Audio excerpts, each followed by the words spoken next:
Vincent Bailly is a French cartoonist born in Nancy. He's worked as an illustrator for publishing houses like Nathan and Batsburg, and for various comics.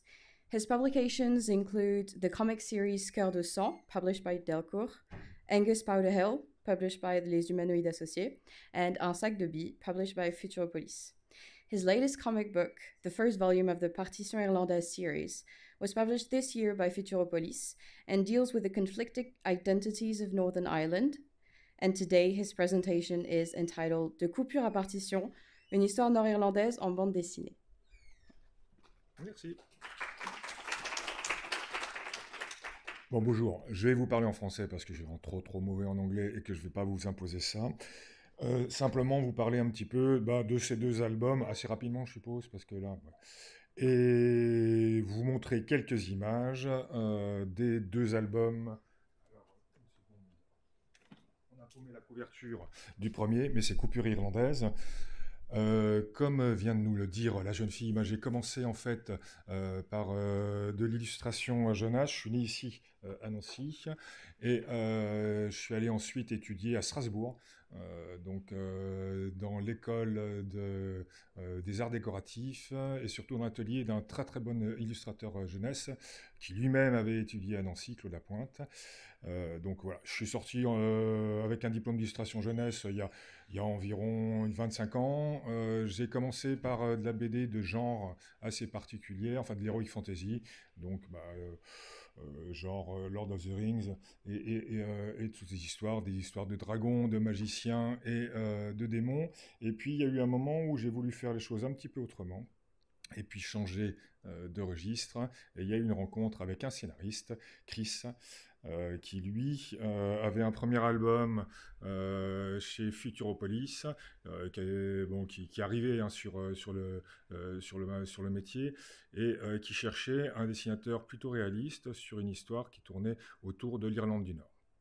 Alors moi, oui, moi je suis donc dessinateur, hein, je suis coloriste et dessinateur sur les albums. Je travaille avec des scénaristes, il y en a plusieurs, dont Chris, qui est brestois, qui est breton, qui a une affinité particulière avec évidemment l'Irlande du Nord, et puis qui avait comme projet en fait de mettre en scène ses souvenirs d'adolescents.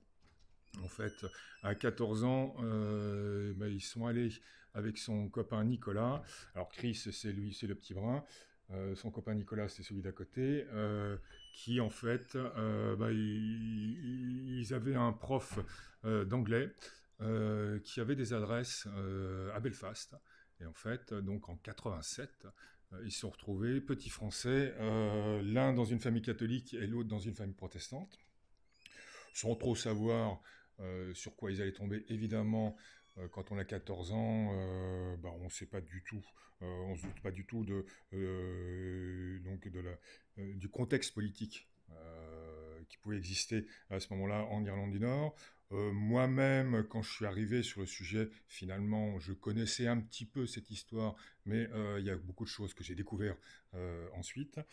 Et moi, j'arrive là-dessus avec mes dragons et mes magiciens. Et puis, j'ai envie de faire cet album. Ils font confiance. Ils me font faire un essai. Et ça fonctionne. On part donc sur ce premier album. C'était il y a 14 ans, donc chez Futuropolis. Je vous montre quelques images. Évidemment, moi je viens de la BD de genre, donc il y a pas mal de recherches à faire. Là, c'est un peu petit au niveau des définitions. Je vais me documenter. Ici, c'est un rough pour la couverture. Et puis, même si on est deux auteurs français, même si on a... Alors, en fait, on a un petit peu hésité quand même, hein, pour tout dire, au départ, sur cette histoire, parce qu'on s'est dit quelle légitimité on a sur une histoire nord-irlandaise, des auteurs français. Finalement, ce qui était assez confortable avec cette histoire, c'est que finalement, on raconte l'histoire de deux adolescents. Voilà. Donc, c'est finalement, en fait, le regard croisé de ces deux ados. Donc, c'est le regard de deux Français sur le conflit en Irlande du Nord. On n'essaie pas d'être exhaustif, on n'essaie pas de donner de leçons, évidemment, non. On livre juste notre regard d'auteur et à travers ces deux adolescents. C'est pour parler un tout petit peu de technique, c'est une technique en couleur directe. Moi, à cette époque-là, j'utilisais massivement en fait des acryliques. Voilà, donc j'ai pas mal de documents d'époque, de photos d'époque que j'utilise. Là, c'est une petite histoire résumée qui est dans les premières pages de l'album. Ici, on a le départ de nos deux amis depuis Brest, la gare. Et puis tout ce voyage qui a été finalement assez long pour deux gamins. En fait, ils sont passés par l'Angleterre, ils sont passés par l'Écosse, ils ont pris 3 ferries. C'était assez compliqué. Donc, assez étonnant en 87 d'avoir laissé partir 2 adolescents comme ça. Mais en tout cas, au bout de leur périple, ils arrivent en Irlande. Alors, les premiers contacts avec la police là-haut sont un peu compliqués. Il y en a un qui a oublié ses papiers. Vous pouvez le voir en dessous.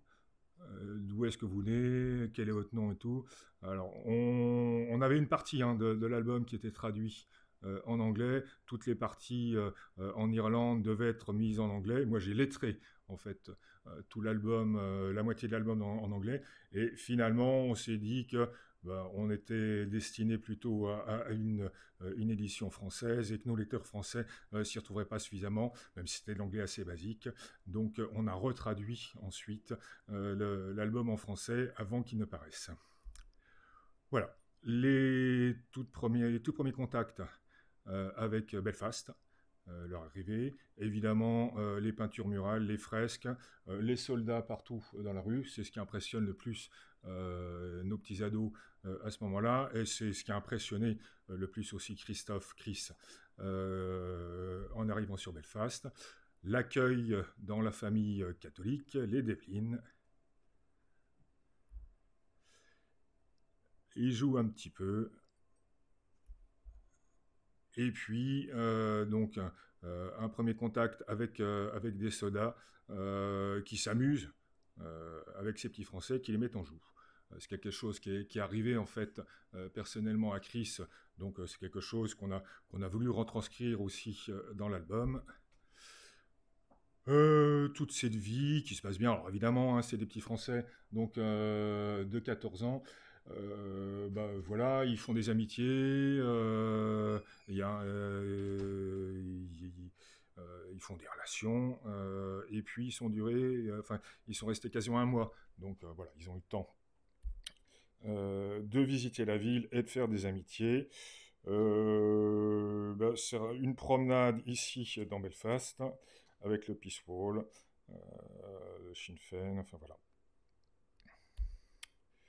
Et ça se termine donc de façon... notre album, Coupure irlandaise, se termine de façon assez dramatique, avec des émeutes. Alors, qu'il n'a pas vécu, Chris, à ce moment-là, le scénariste, mais qu'il a lu ensuite. Et on a une fin qui est un peu plus fictionnelle par rapport à ce qui s'est passé, mais qui est une fin plutôt crédible par rapport à ce que lui a vécu. Donc à savoir un contrôle en fait des soldats dans la famille catholique où il était, et en fait lui a donné une fausse identité. En fait, il a dit qu'il s'appelait Gérard Depardieu.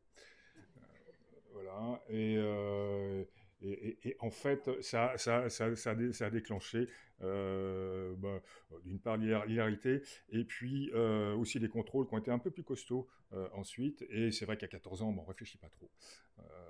Finalement, on largue les choses comme ça, et ça s'est pas trop mal terminé pour lui dans la vraie vie. Ça aurait pu plus mal se passer. Voilà, le retour de nos amis, et puis donc Marc, qui est donc un des enfants de la famille catholique, qui reste sur place. Et on finit notre album sur lui. Donc ça, c'était il y a 14 ans. C'est un album qui a finalement pas mal marché. Donc, on a fait pas mal d'albums aussi ensuite, parce que j'aime bien Chris. On a fait donc, on le disait tout à l'heure, un sac de billes. On a fait, moi avec d'autres scénaristes, une histoire sur le Congo 1905. Et puis, il y a 3 ans, on a voulu retourner sur l'Irlande. Alors, ouais, ça c'est une reprise d'une image de YouTube avec donc un de nos personnages. Voilà. Il y a 3 ans, on a voulu revenir sur l'Irlande et on a commencé une trilogie. Donc, qui s'appelle Partition irlandaise. Le premier tome est paru donc en mai dernier. Et là, pour le coup, on avait un peu plus de bouteilles. Chris avait envie d'aller un petit peu plus au fond des choses. Et puis, il était retourné en Irlande un certain nombre de fois. Donc, on s'est dit qu'on avait envie de faire quelque chose d'un peu plus conséquent sur l'Irlande du Nord. Et de commencer, en fait, avec un petit couple qui se rencontre. Alors, elle, c'est Mary et lui, c'est Tim. Et en fait, l'un est protestant, Tim est protestant, et Marie est catholique. Et pour le coup, avec une petite histoire qui commence sans que l'un et l'autre sachent qu'ils sont de l'autre bord. Et puis, donc, développer cette histoire entre nos deux amoureux, avoir quelque chose qui soit un petit peu joli à ce niveau-là, et puis les confronter à l'histoire nord-irlandaise, et surtout, en fait, c'est là où on rejoint un petit peu le travail de Diane, donc à travers les figures de leurs deux pères, remonter l'histoire nord-irlandaise.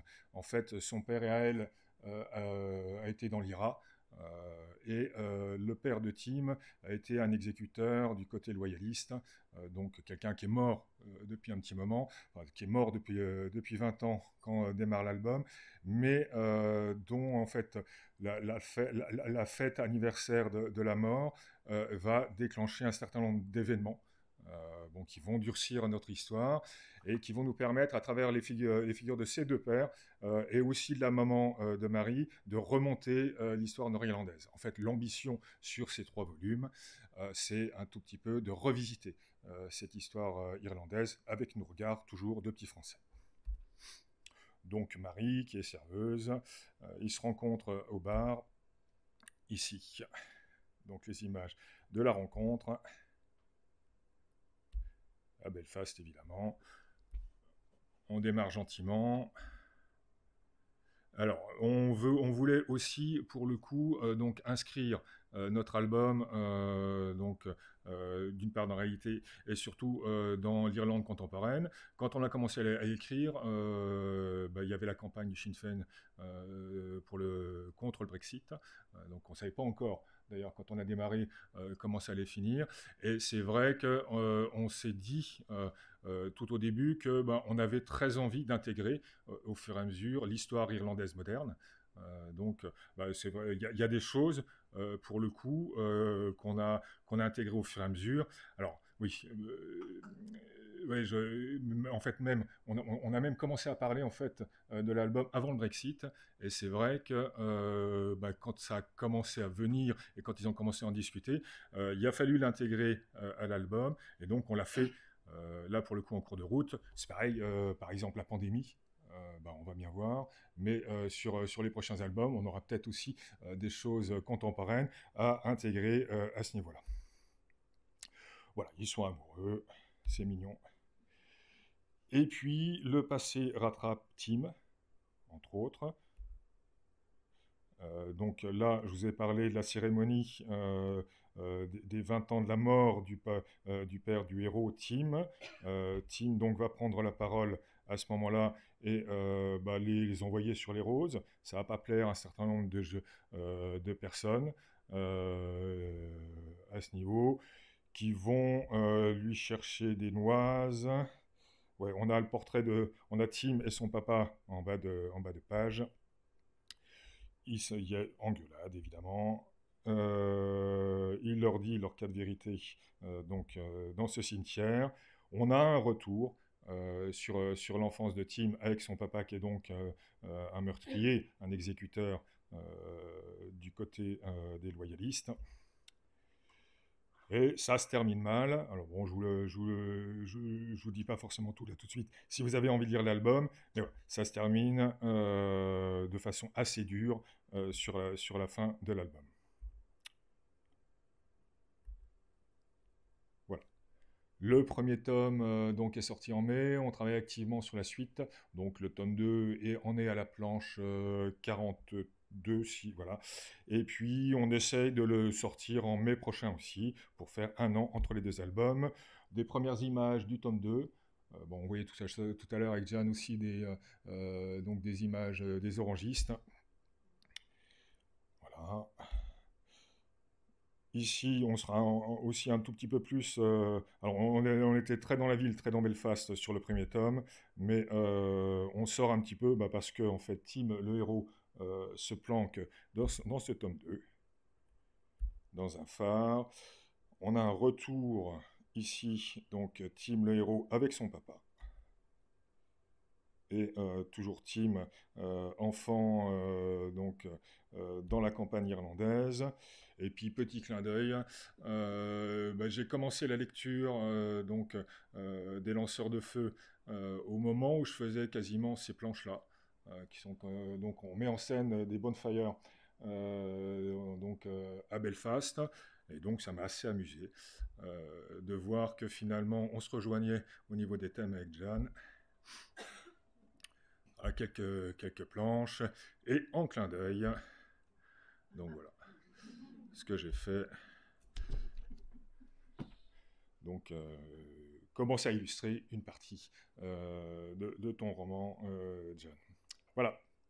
Si vous avez des questions.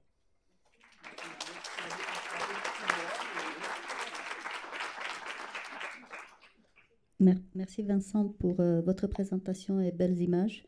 Est-ce que vous avez fait des recherches sur l'histoire de l'Irlande du Nord, de la situation politique? Évidemment. Alors, après, je ne suis pas scénariste, donc je peux aussi me planquer un petit peu derrière ma casquette de dessinateur, mais évidemment, il a fallu se renseigner au plan personnel, parce que je ne connaissais pas si bien cette histoire que ça, et finalement, elle est assez compliquée. Voilà, c'est pas évident à appréhender, donc il y a des bouquins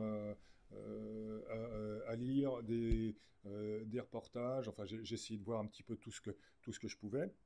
Et puis, quand on est donc dessinateur, il faut aller chercher la documentation, tout bêtement. Et clairement, sur le premier album, Coupure irlandaise, ça se passe en 87, dans le quartier catholique qui n'existe plus, à Belfast. Donc, j'ai eu plutôt un peu de mal à trouver de la documentation sur ce quartier, et même sur des trucs bêtes. On dessine les gens à ce moment-là, comment ils sont habillés, à quoi ils ressemblent, les coupes de cheveux et compagnie. Et donc, il y a de la recherche à faire à ce niveau-là.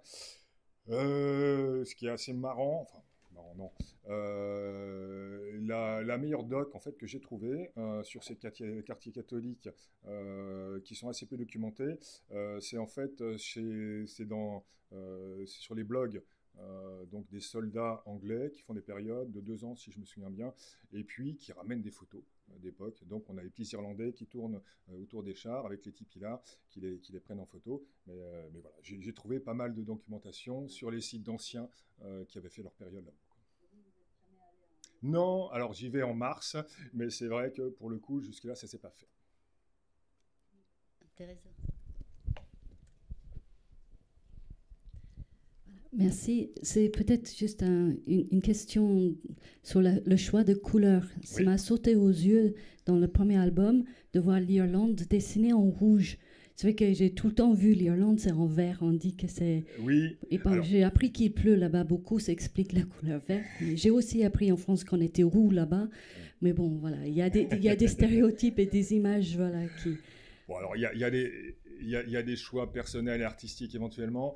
C'est vrai que quand on a commencé à parler donc de l'album écrit, je me suis dit chouette, je vais dessiner des petits moutons courant dans l'herbe. C'était vraiment un gros cliché, mais évidemment, quand on a commencé à développer un peu l'histoire, bah, c'est une histoire qui est très urbaine, qui se passe dans la ville et ce qui, pour moi, me semblait intéressant, ce que j'avais envie de mettre en scène, c'était quand même ces briques, ces corons en Irlande du Nord, qui sont plutôt assez rouges. Alors après, il y a une façon de présenter les choses, il y a une façon d'insister sur une certaine couleur. Et c'est vrai qu'on aura plus de vert, probablement, dans le deuxième tome, parce qu'il se passe à l'extérieur de Belfast, quoi, tout bêtement.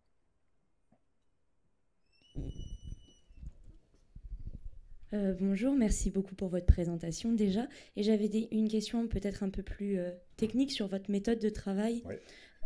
Parce que c'est un ouvrage qui est collaboratif. Vous avez travaillé avec un scénariste. Ouais. Je voulais voir un peu comment vous échangez avec ce scénariste. Est-ce que il est arrivé avec un pitch tout fait et vous avez seulement mis en image, ou est-ce que finalement vous avez pu échanger avec lui, créer l'histoire à deux, ou est-ce qu'il y a vraiment quand même ces deux jobs, le scénariste versus l'illustrateur, ou est-ce que vous étiez presque co-auteur?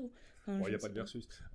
Évidemment, il y a une entente artistique entre un scénariste et un dessinateur, en général. En tout cas, c'est souhaitable.